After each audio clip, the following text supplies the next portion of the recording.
right. Hello, guys. I'm Risha. I'm Ibrahimo. And we're the Mandinka Family. And today we want to go ahead and officially introduce ourselves as our first video together on YouTube. I know our first video was our wedding ceremony, but this is going to be our official first video because we want to introduce you guys, let you know who we are and the purpose of our YouTube channel so that you can kind of get a feel of, who we are. You be my queen, you be my screensaver. I'll be a king, no be cinema. Diamond, mineral, situation critical. You be my queen, you be my screensaver. I'll be a king, no be cinema. Diamond, mineral, situation critical. Sun kiss your body, glitter, glitter. So, I'll go ahead and start by introducing myself once again. I am Risha. I was born and raised in America by way of the transatlantic slave trade. Of course, I'm an African born in America, but my heart is in the motherland. I was born in a town called Fayetteville in a state called North Carolina, and I moved around. I've lived in other states. I've lived in Ohio.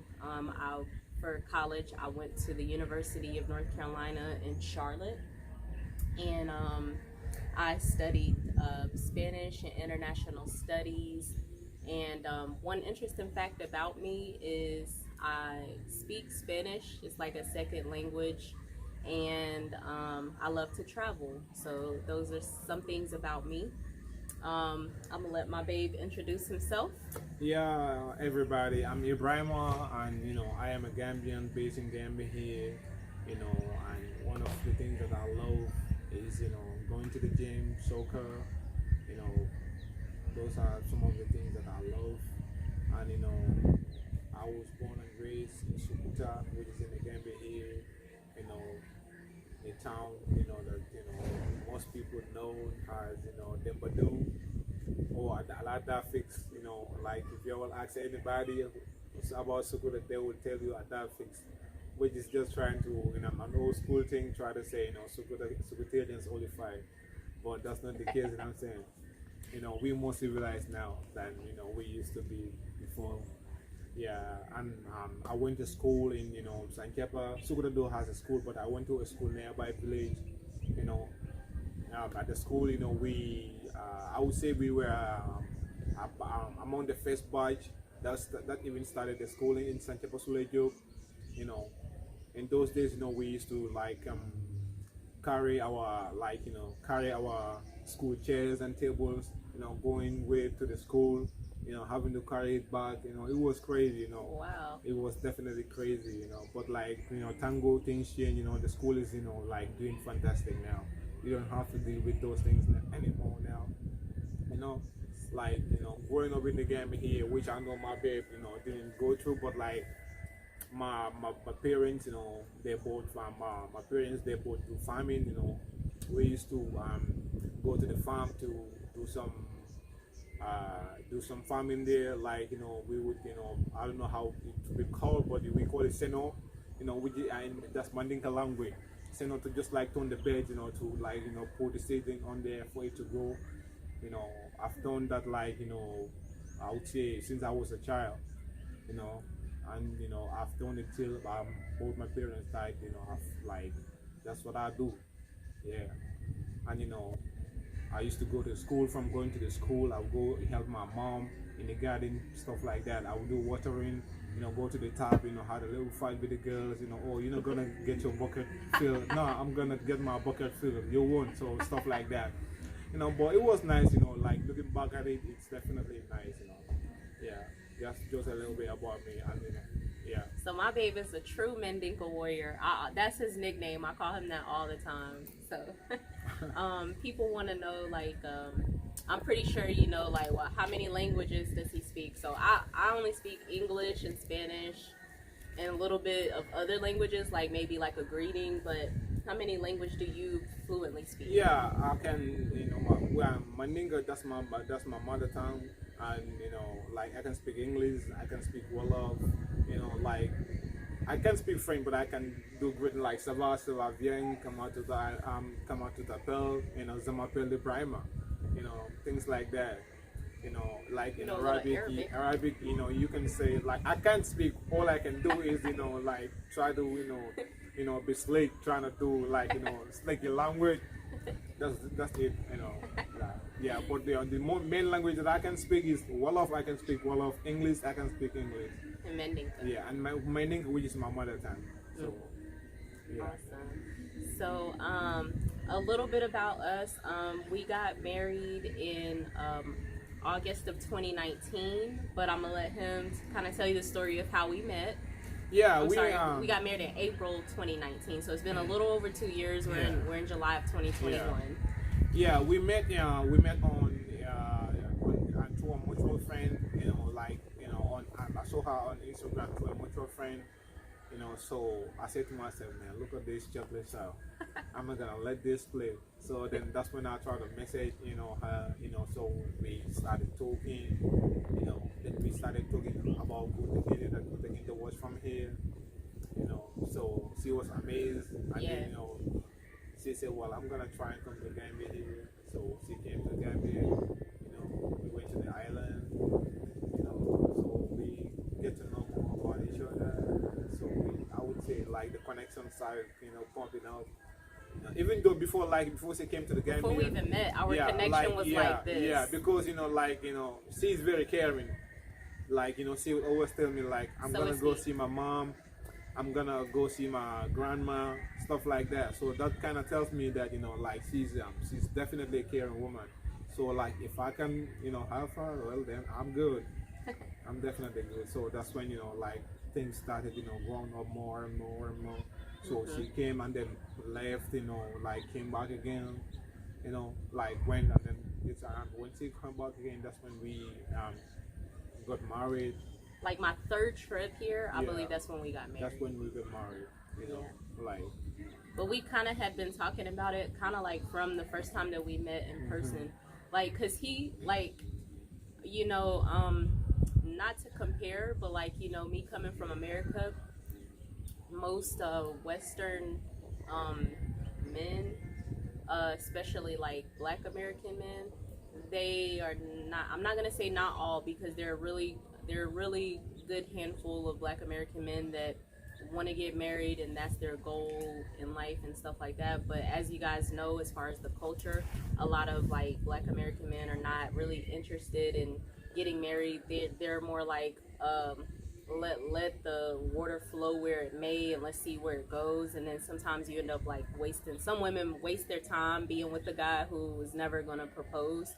But with my Mandinka warrior, it was different.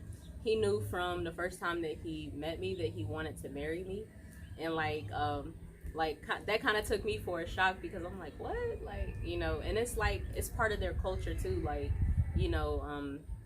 to get married is one great purpose that they have, so we can have a beautiful family and stuff like that. So he knew that he wanted to marry me when we first met, and he definitely made me fall in love. The first trip that I had came, I enjoyed myself so much.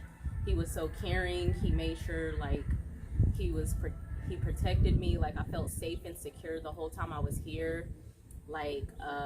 I was never frustrated about anything, because he took care of anything that would confuse me or frustrate me. If we're out at the market and I'm what do I do, or so he was very awesome, and that's what made me fall in love. And when I left, when I had to go back to America after my first trip, that was in 2018, I was oh man, I don't even want to leave, man. I was gonna I don't cry. want you to leave, Nana. I don't want you to leave, for real. I was for real. I was I actually shedded a tear when I was on the plane headed back. I was damn, man, I wish I could stay. But that's how I knew our connection was really deep, and it was more than just a physical level. It was spiritual and emotional, and we've been loving each other ever since. We met in August of 2017, and then we got married April 2019, but then we met for the first time in June of 2018. So we kind of knew each other for a while before we got married. But from the time that he proposed to me to the time that we got married, it was really maybe 6 months or so. from the proposal to the marriage, it was really quick. We didn't waste any time. We knew that we wanted to be together forever. So that's a little bit about how we met.